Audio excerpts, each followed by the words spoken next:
ইউনিভার্সিটিগুলোতে মেসির জন্মদিন হচ্ছে প্রাতিষ্ঠানিকভাবে অনেকটা হয়ে যাচ্ছে। আসলে কথা বললে তো খুব আত্মঘাতী কথা হয়। আমি যেহেতু একজন শিক্ষক, একটা বিশ্ববিদ্যালয়ে আছি, আসলে আমাদের ব্যস্ততা শিক্ষাকেন্দ্রিক না হয়ে বিনোদন কেন্দ্রিক হয়ে গেছে। এবং যেভাবে লেখাপড়ায় একাডেমিক ক্ষেত্রে এক্সারসাইজ হওয়া দরকার এবং যেভাবে মনোনিবেশ দেওয়ার দরকার, হয়তো সেইভাবে আমরা করতে পারতেছি না। এবং আপনি লক্ষ্য করেছেন যে এখন কিন্তু এআইয়ের যুগে সবাই কিন্তু ওই মুঠোফোনের মধ্যে চলে গেছে এবং লাইব্রেরি ওয়ার্ক করা এবং লেখাপড়াটা শুধু বিশেষ ধর্মী, মানে চাকরি পেতে হবে এই জন্য।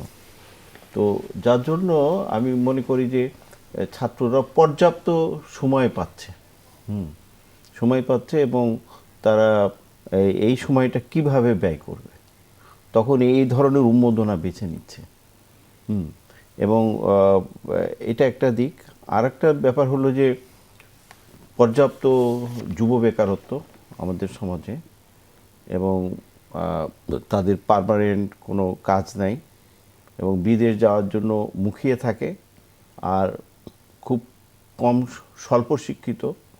ফলে হচ্ছে যে এরা ম্যাক্সিমাম দেখবেন যারা উন্মাদনার সাথে যুক্ত তারা সাধারণ ওয়ার্কার, নাই বেকার যুবক, না হলে কাজ থেকে বিচ্ছিন্ন, রাত দিন এইটা নিয়েই চর্চা করে।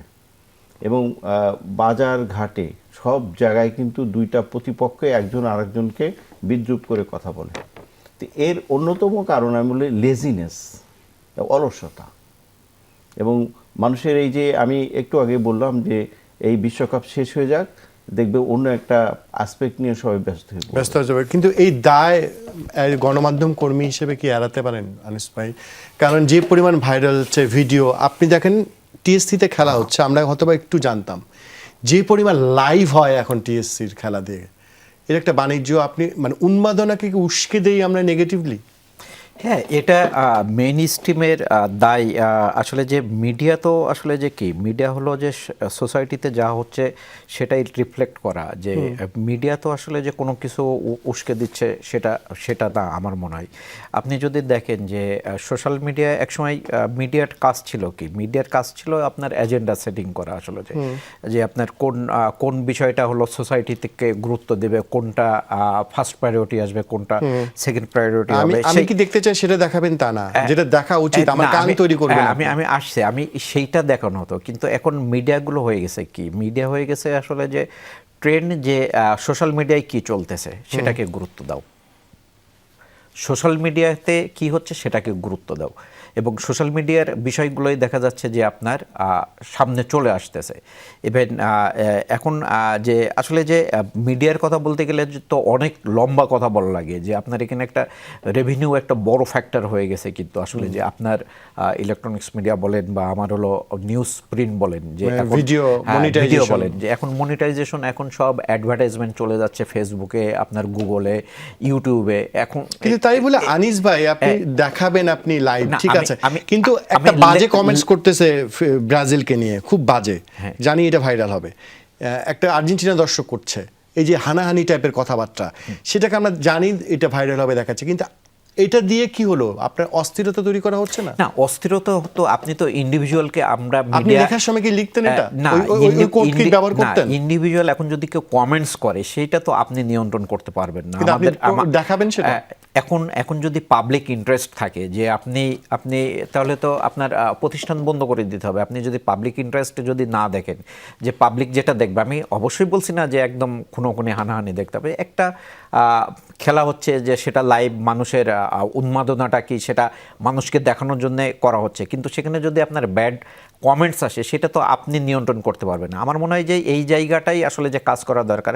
আমি জাস্ট একটা উদাহরণ দিয়ে আমি মানে আমার বক্তব্যটা এখানে শেষ করতে চাই। আমার ছোট বাচ্চা ক্লাস ওয়ানে পড়ে, সে আর আমি হলো ব্রাজিলের ম্যাচ দেখতেছিলাম, যে আপনার হলো যখন মরক্কোর কাছে 2-1 গোলে হেরে গেল, আমার বাচ্চাটা তখনও খেলা চলতেছে, সে তার মাকে ঘুম থেকে ডেকে তুলে সে কান্না শুরু করে দিল নরওয়ের কাছে, যে ব্রাজিল কেন হারতেছে। মানে সে সেটা অ্যাকসেপ্ট করতে পারছে না যে ব্রাজিল কেন হারতেছে। তখন তাকে আমি বোঝালাম যে বাবা, যে এটা হলো একটা ম্যাচ, এখানে একটা খেলায় একজন জেতে একজন হারে, এরা আবার পরবর্তী যখন খেলবে তখন জিতবে, এটা এর বাইরে কিছু না। আমি বলতে চাচ্ছি যে আমাদের সন্তান, আমাদের ভাই, আমাদের যারা আছে, যে আমাদেরই দায়িত্ব আসলে যে ইন্ডিভিজুয়াল, যে খেলাটাকে খেলার জায়গায় রাখো, যে এটা হলো মানে অবশ্যই স্পোর্টস এখন হলো ন্যাশনালিজমে চলে গেছে আসলে, যে এটা খেলার মাঠে রাখো এবং হারের পরে হার জিত আছে, কিন্তু এইটা নিয়ে বাড়তি ইমোশন দেওয়ার কোনো কিছু নাই, যে এর বাইরে আরও অনেক কাজ আছে। সেটা আসলে যে প্রত্যেক ফ্যামিলি থেকেই যদি শুরু করা যায়, যে এখন যে সাপোর্টাররা তো পরম্পরায় উঠে আসতেছে, আমার বাচ্চা, আমার ভাই, আমার বোন করতেছে, কিন্তু শিক্ষাটা আসলে যে আমাদেরই দেওয়া উচিত পরিবার থেকে, যে এটা খেলাটার জায়গায় রাখো, এর বেশি না। আর তুমি আরেকজনকে টিচ করো না, খেলায় হারবা জিতবা, কোনো সময় তুমি জিতবা, কোনো সময় সে জিতবে, এটাই হলো খেলার মহত্ব, সেই জায়গাটায়।